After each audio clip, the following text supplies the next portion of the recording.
Hello दोस्तों, मैं चितरंजन कुमार आप सभी का स्वागत है कामयाबी कोचिंग सेंटर में। आज इस वीडियो में हम इंग्लिश में एक आउट ऑफ ट्रांसलेशन के बारे में बताएंगे जिसका नाम है आईबीएस या ओडेट। इसका एक आपको हम स्ट्रक्चर बताएंगे और स्ट्रक्चर के अनुसार आपको 10th और 12th और बहुत सारा कॉम्पिटिटिव एग्जाम में इससे प्रश्न आपको देखने को मिल सकते हैं। तो आइए हम इस वीडियो के शुभारंभ करते हैं। स्ट्रक्चर का नाम है जी आईबीएस या ओडेट। ये आईबीएस का मतलब कासिंग होता है और ओडेट का मतलब कासिंग होता है, यानी दोनों का मतलब क्या, कास। जैसे सबसे पहले इसको हम स्ट्रक्चर यानी कि बनावट के बारे में बताएंगे, फिर इसको से कैसे कैसे प्रश्न आएगा उसके बारे में हम बताएंगे। तो सबसे पहले हम इसको स्ट्रक्चर लिखेंगे। स्ट्रक्चर आपको पता ही है स्ट्रक्चर का मतलब क्या होता है जी, तो बनावट होता है। बनावट बनावट अगर किसी भी का अगर आपको ट्रांसलेशन बनाना है, कोई ट्रांसलेशन, तो आपको स्ट्रक्चर याद रहेगा तो ट्रांसलेशन बनाने में आसान हो जाएगा। जब तक आपका स्ट्रक्चर, जिस प्रकार से आप मैथ बनाते हैं, तो मैथ बनाने में आपको सूत्र याद रखना पड़ता है, फॉर्मूला याद रखना पड़ता है। अगर सूत्र यानी कि फॉर्मूला आपको याद नहीं रहेगा तो मैथ आपको अच्छा प्रकार से नहीं बन पाएगा। इसी प्रकार से ट्रांसलेशन बनाने के लिए भी इंग्लिश में आपका स्ट्रक्चर यानी कि बनावट याद रखना बहुत जरूरी है। तो आईबीएस या ओडेट का स्ट्रक्चर होता है जी आईबीएस या ओडेट, दोनों में से कोई लिखिए, plus subject plus verb plus other word plus exclamation. इसको बोलते हैं क्या जी, एक्सक्लेमेशन बोलते हैं। एक्सक्लेमेशन। जिस प्रकार से इंट्रोगेटिव प्रश्न आप बनाते हैं, अगर आप ऐसे प्रश्न नहीं दीजिए क्वेश्चन मार्क्स, तो क्या होता है, ट्रांसलेशन गलत हो जाता है। उसी प्रकार से आईबीएस या ओडेट का आप ट्रांसलेशन बनाइएगा, उसको में ये जो दिया गया आपको एक्सक्लेमेशन का चिन्ह, अगर आप ए नहीं देते हैं तो आपको ट्रांसलेशन क्या हो जाएगा जी, तो गलत हो जाएगा। तो स्ट्रक्चर यही है जी, इसको हम कहते हैं आईबीएस या ओडेट plus subject plus verb plus O W. O W मतलब क्या, अदर वर्ड, लिखा है, यहाँ पर लिखा है ओडब्ल्यू, इसका शॉर्ट फॉर्म है। ओ का मतलब क्या, अदर, ओ का मतलब अदर और डब्ल्यू का मतलब वर्ड, शॉर्ट में लिखा है ओडब्ल्यू। तो आइए हम इसको ट्रांसलेशन के माध्यम से और अच्छा प्रकार से समझते हैं। जैसे यहाँ पे ट्रांसलेशन आपको दे देगा, एग्जाम्पल उदाहरण जैसे दिया हुआ है कि काश मैं राजा होता, सिर्फ अनुमान लगा रहा है, समझे कि नहीं।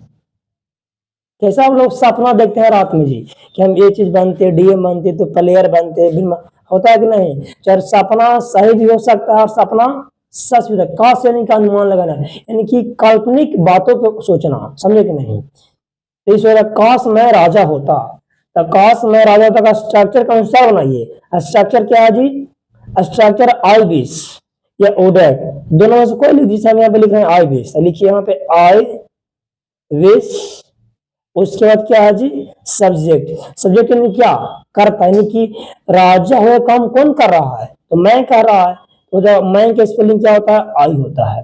उसके बाद क्या होगा जी, वर्ब होगा, डब्ल्यू यारी वर्ब, कोई कोई इसको वेयर भी पढ़ते हैं। तो बस ये अदर वर्ड, कोई राजा तो हो जाएगा किंग, और लास्ट में क्या लाएगा, तो एक्सलेंट। ध्यान दीजिए, किसी का डाउट लाएगा कि हम पढ़े हैं कि आई के साथ वाज का प्रयोग होता है। ध्यान दीजिए, सिंपल फ्यूचर रहेगा तो आई के साथ वाज का प्रयोग होगा, परंतु जैसे फ्यूचर में आई विश या ओ डेट आ गया तो फिर आई के साथ वाज नहीं, आई के साथ वर्क रहेगा।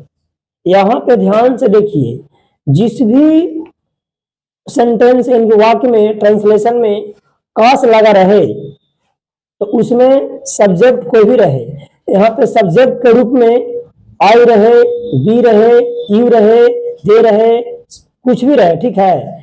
सब्जेक्ट के सभी रूप में क्या लाएगा बाबू, तो वर लाएगा। ध्यान से सुनिए, अगर आप सिंपल बना रहे हैं तो उसमें ही सी इट नेम रहेगा, आई रहेगा तो बाज लाएगा, बाकी में बी दे में वर लाएगा। परंतु अगर आपको कास्ट दिख जाए यानी कि इंग्लिश में आई बी सी या ओ डेट दिख जाए तो सभी सब्जेक्ट के साथ क्या होगा जी, तो वर का प्रयोग होगा। अब देखिए एग्जाम में कैसा आएगा, जैसे एग्जाम में आपको एमसीक्यू ऐसे पूछेगा, जैसे एमसीक्यू में यानी कि ऑब्जेक्टिव प्रश्न में आपको प्रश्न ऐसे आएगा, जैसे यहाँ पे दे दिया, यहाँ पे लिख दिया आई विश ही, खाली जगह दे देगा एडवोकेट, ADVOCAT ऐसे दे दिया, और 4 का ऑप्शन दे देगा जी। ऑप्शन ए में दे देगा वाज, बी में दे दिया इज, सी में दे दिया वर, और डी में दे दिया हैव दे दिया, चाहे हैज दे दिया। ऐसे आपको 4 का ऑप्शन दे दिया।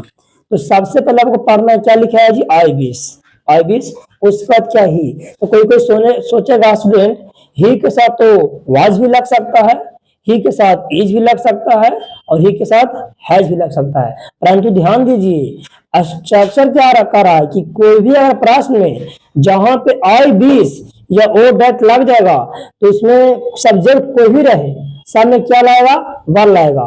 तो ये प्रश्न के अनुसार सब्जेक्ट क्या है बाबू, तो सब्जेक्ट ही है, तो ही में क्या लाएगा, तो ही में वर लाएगा। ऑप्शन सी सही है, टिक मारा, टिक मारिए, अगर आगे वाला ऐसे ऐसे रंग दीजिए, आंसर हो गया। फिर मिलेंगे नेक्स्ट वीडियो में।